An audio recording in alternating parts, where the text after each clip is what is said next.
Hello, everybody. As you're watching this, if you're watching this after release, I'm on a plane to Japan finally. But before I arrive, I want to talk about this book, which is about morals and the state of morals in Czechia, and especially how it relates to my profession, which is a programmer. And kind of related to that, I have here the Programmer's Oath by Robert C. Martin, aka Uncle Bob, which also can be found on his personal website.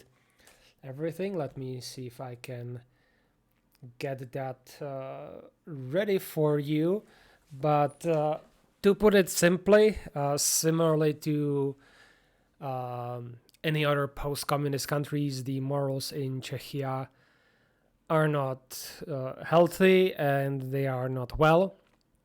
It's one of the reasons why we have, I could say, many issues in politics, but also very much beyond. I would say it's also worse compared to other countries because the destruction of religion in Czechia has been quite, I would say, more complete than in other post-communist or communist countries, which has to do a lot with the Czech history and the Hussite Wars, which was one of the, I'd say, many instances, or like super big instances of, you could say, the Czech nation having issue with organized church. So that's a problem, especially when it comes to kind of establishing how people should behave in the society, because laws are kind of downstream from people accepted morals and behaviors. So without that, laws are kind of useless by themselves if nobody wants to enforce them, and so on. So I think that's also kind of big of an issue in general for, I would say the Western society in general, because of the, and as it's discussed in the book, postmodernist liberal approach to life, and overt focus on individualism, and especially with the postmodernism and everything. Pretty much everything is fair game, everything is allowed, and that creates a lot of issues, a lot of instability in society. You could say one of the issue there is that nature abhors vacuum and tries to fill it up. So it's it is something to reckon with, and one of the things, especially when it comes to professional life, which is what I want to cover here, is some sort of like ethical codex. The author, he comes from the medical world, so it's about hypocritical oaths and other ethical codexes that were established through the millennia. So that all, so that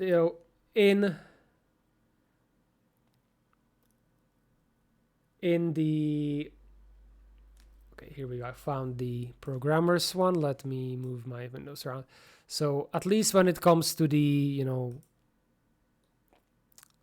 professional conduct and everything, there is usually some ethical codes that if you don't follow, then you're not good practitioner. And of course, there's always the question about ethical codexes for politicians, which is kind of what the book looks into, and how potentially we can could say reverse and improve the trends that we have in the Czech society.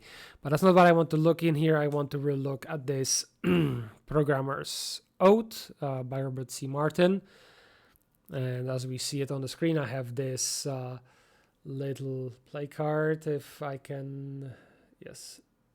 So it should be what we see here. It's from 2015. I've only gotten it recently, I think at some sort of a meetup where they were hanging this out, or maybe as a part of participation in Oktoberfest a few years back when they were actually sending out, some stuff. So I've got it here. I can sign it. I have not signed it because even though I think it's a very good one, there is still a lot to be desired. So and a lot of it's kind of questionable. So, but let's go through this. Number one, I will not produce harmful code. I think that needs to be kind of a bit expanded on, because I think for me the big part from this taking this away is that most likely whatever code you produce will be, especially in the open source world, it's likely to be used in a way that you don't like, and in potentially for evil. The code itself doesn't really make could say in a pure form any specific judgments. It can. That's for us to make the ethical and moral judgments. That's for humans. So, and of course there are evil people who will abuse their code for various nefarious reasons. So I think that's something that needs to be considered by every programmer when they are creating code, and taken into account, okay, how can this be misused and so on, especially when you're dealing with something that's critical to human life. That's there you have to be especially very careful. So I would like this point probably to be more expanded, but in the journal I think the idea here that you will not produce malware, viruses, or anything like that, I think it's on its face is good, and we can kind of I could say shun any programmer who has ever worked in anything that was produce harmful things. The code that I produce will always be my best work. I will not only allow code that is defective either in behavior or structure to accumulate. This one, I think, with quite of the other ones, which talks about the quality of the code, while I would say noble ideas, it kind of very much comes hard against the business realities, especially in say startups and other things. Yes, I can spend a month creating the best version of my function, write all the tests and everything, but in a month the company might be bankrupt because I have not produced the feature, or I can make the feature in a week. Hopefully that will be the feature that brings in more money, and then I can come in and revisit it. So I think this is kind of where I kind of start having issues with this, that it's really, this is not taking into account say the realities of the industry, where sometimes you kind of need to first get something quick, and you don't have time to spend a lot of time on every detail. So that is, I think, something that should be more expanded on, and as I also kind of the book goes into details when it comes to laws and all of that the law that we have no mechanisms, for example, to enforce, or is just completely out of sync with the morals of the society, is a bad law, because again you can enforce it, or nobody will be willing to enforce it unless they are malicious or malicious people in the society. So I think this really is kind of where it's just on the second point and we have issues already. So I will produce with each release a quick, sure, and repeatable proof that every element of the code works as it should, aka I will write tests. So this yes, and I think later on we'll have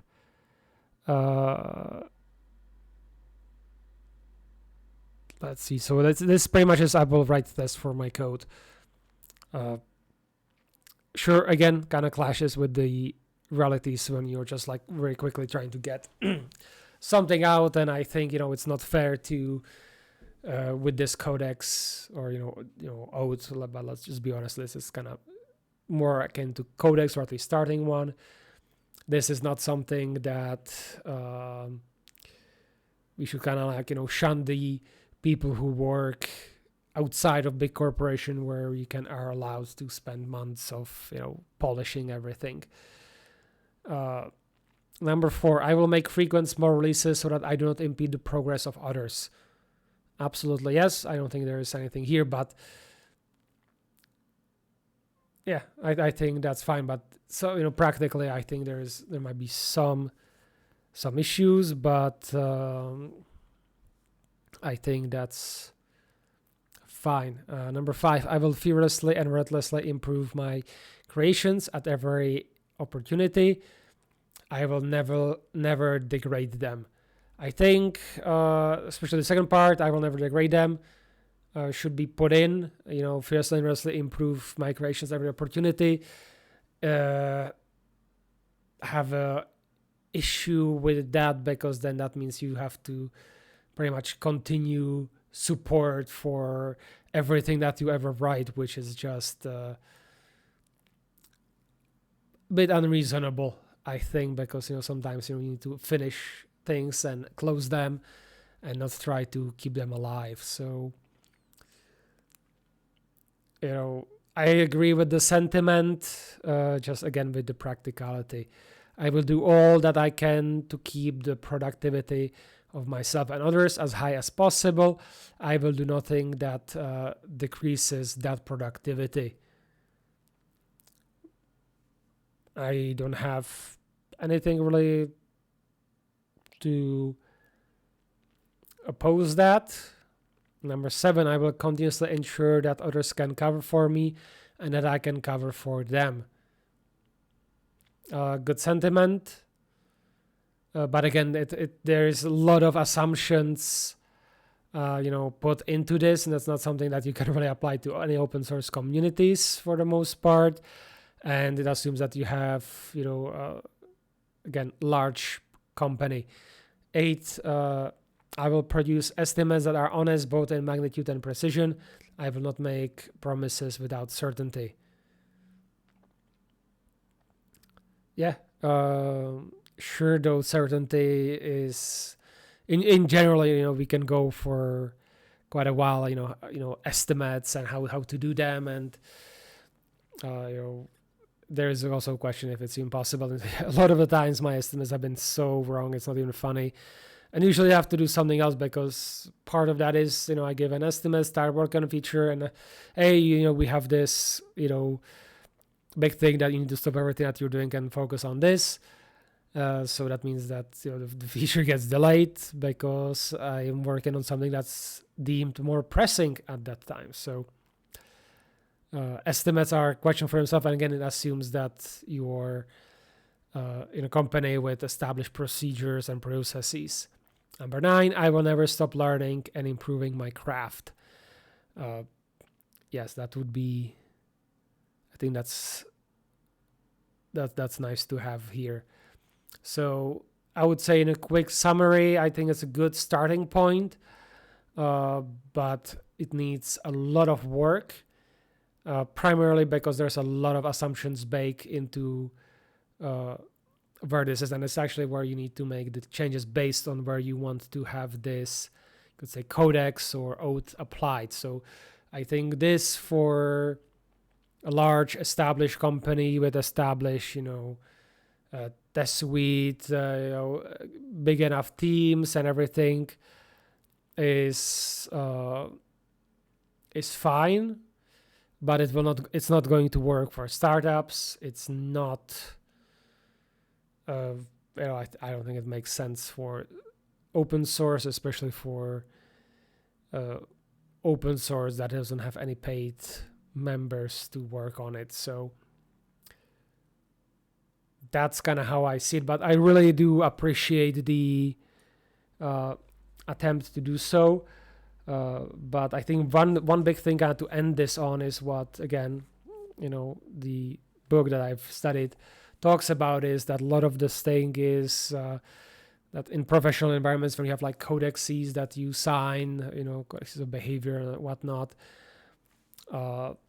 it might be just just like another thing that you sign and don't really care about, which is a problem. So the solution recommended for that was that everybody involved should, or everybody who should be kind of living under it, should be involved in its creation and maintenance.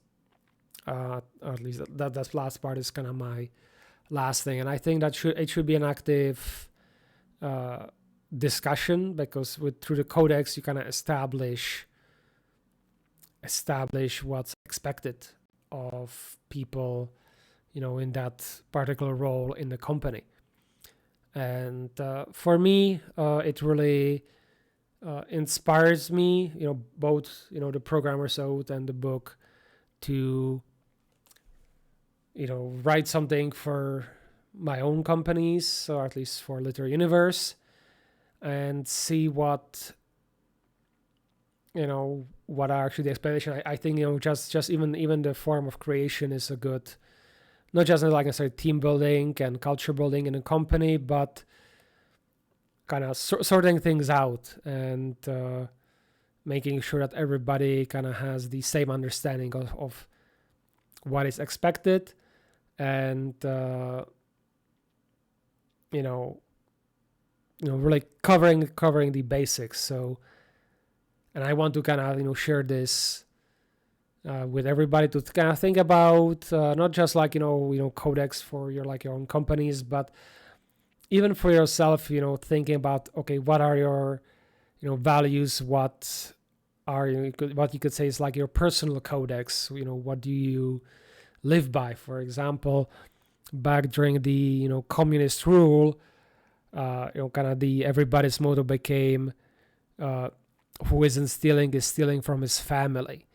And together with other communist nonsense, it became common that if you needed say a few bricks for a house or cement or something, you just pull up to some what is it called, to some area where there was construction work going on, and took whatever you needed. The same thing then came in other, or it kind of expanded in other areas, and that was an issue also after the revolution and with the new state, because mentality of people doesn't change overnight. It's something that you need a few generations to really change and work on, as a nation, which is another big thing which we have, I would say, probably here in the West in general, problem, because we have overt emphasis on the self, on the individual, and that is above everything else, and we've kind of lost what I would call the civilizational vision, or look that everybody's talking about what should be the taxes and other, I would say, immediate problems, and there's no long-term vision. And a lot of the time the thing is, how does this given thing impact me personally, and there isn't any thought spared for how does that impact the nation as a whole, what will be the repercussions on that. And I think it's one of the reasons why we are seeing the problems with that, what we are seeing, among other things. But that's, again, topic for another day. So I kind of want to encourage you here, to think about these issues, just, thinking and kind of sorting things out will kind of help you identify potentially some of the issues that you might have, in your thinking, or and can potentially play out some scenarios. What if this happens? How does that apply to my values, to my ethical code, or what would be this approach? And once you actually encounter some situation, it's never going to be like this, as it's a famous saying, no plan survives the encounter with the enemy, but planning is indispensable. So it will, you're less likely to freeze or anything like that, and you're much more likely to respond quickly and in a, I should say, is in a more consistent manner to problems that might arise. And kind of bring this back to the programmer's oath, I think we kind of need to really start looking to some, professional or profession code to go by, especially given how much, code and programming is impacting or is, has impact on societies we live in and everything. And to also kind of make, something that could be referenced and kind of distinguish, you could say the neutral or normal programmers that act say honorably or ethically versus the hackers, the bad apples, or people, so that we can have say clear distinction. So if if you do evil things, that you get labeled so, and that there can be no, say, which is what evil people like to do, is like justification through just, oh, it's not illegal, so that's it's not an issue, why do you care, and stuff like that. Because at the end, even though we might say no, we are individuals and blah blah blah blah around that, all the different groups get judged by how people in that, or even a virtual group, like programmers, get judged by the excesses people in there. So having something to tell them, yes, they might be programmers, but they are acting against our, say, ethical code, or ethical code that's kind of basic there, and they would not, in our, say, programmer circles, they are not welcome, or they are ostracized. So and you can think about this, or of all the stereotypes you can think about, lawyers, politicians, and other professions. It's very much the same. Or you can think of national stereotypes as well. It all kind of plays into it. And I think this isn't like me making any judgment about how much true or not that is. Just I'm just kind of saying this is how it is, and say that you want the world be different is not really going to change it. And I'm just trying to kind of think of how can we maybe advance our profession, at least in this regard of ethics and morals, so that we can become better programmers, and we have sometimes something to reference to. And even if it's at the end it ends, so this is just something that everybody is not thinking really about it, but at the very least is aware of it and can reference it when making some decisions, then that would kind of fulfill its purpose. Right, let me know in the comments, what do you think about the programmer's oath? What do you think about creating your own ethical codexes, or for your companies or like professions? And let me know if you know of maybe any more advanced ethical codex for programmers or something like this. Be very interested to learn what you have, and see where this goes. This is also kind of related to almost a year back, I kind of wrote myself what I kind of want from family, what I expect to see from family. I call it the Great House. You can read about that on Literary Universe. I will try to link somewhere right now to the video if that's something that interests you. It's very specific, to my culture and upbringing and other stuff, so it's definitely not for everybody. But I will be probably going through it again, and at some point in the near future when I can get some me time in Japan and relax a little bit. So that's on that. So thank you very much for watching, and the next update hopefully should be from Japan itself, unless I have an idea or something that comes to me before I leave and have time enough to record it. So with that, I'll see you in Japan.